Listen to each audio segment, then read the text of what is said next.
about in an interview that I watched earlier where you said that you would have been more concerned had Deontay actually accepted the loss and not made the excuses. Can you explain that a little bit more?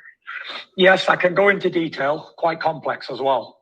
See, if you've got a problem in your life and you want to overcome it, like I did with alcohol and depression and all that stuff, then I had to admit to myself that what was going on.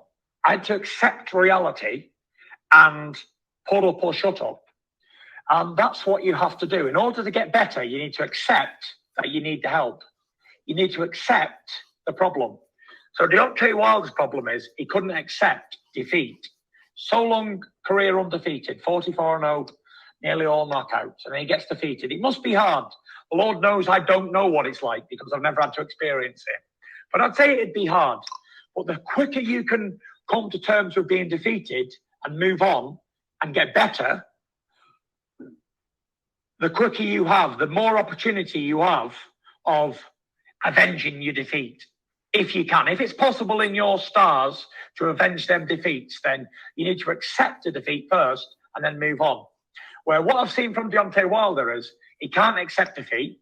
He doesn't know why he lost. There's a million reasons why.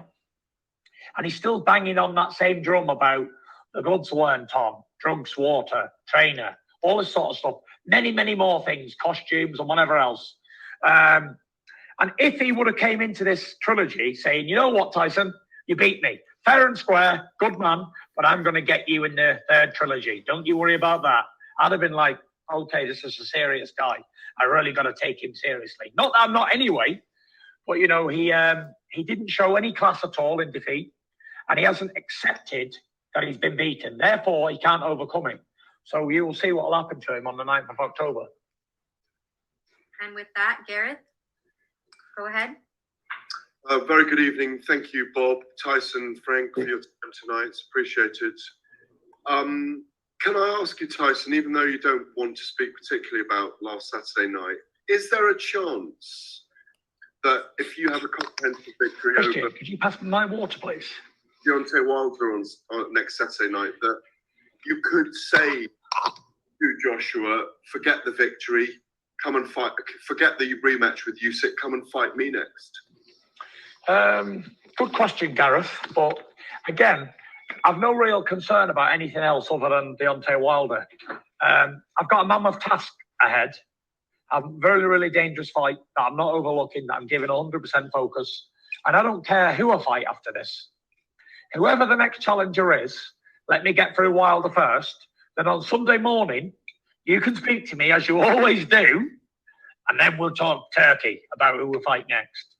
And quite frankly, I just don't give a damn.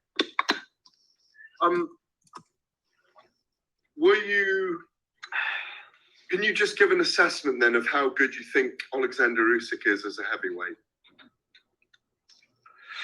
He did his job, Gareth, and that's all I know. He won his fight. Good luck to him.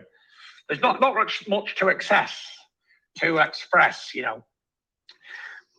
Did I watch the fight? Yes, I did. Was I absolutely wounded that he won? Yes, I was. I was hoping Joshua could win the fight, but he couldn't, and that's none of my business.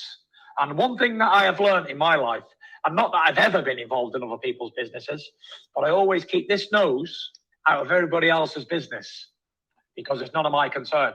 The only thing I'm bothered about is beating Deontay Wilder, and that's the most dangerous heavyweight out there.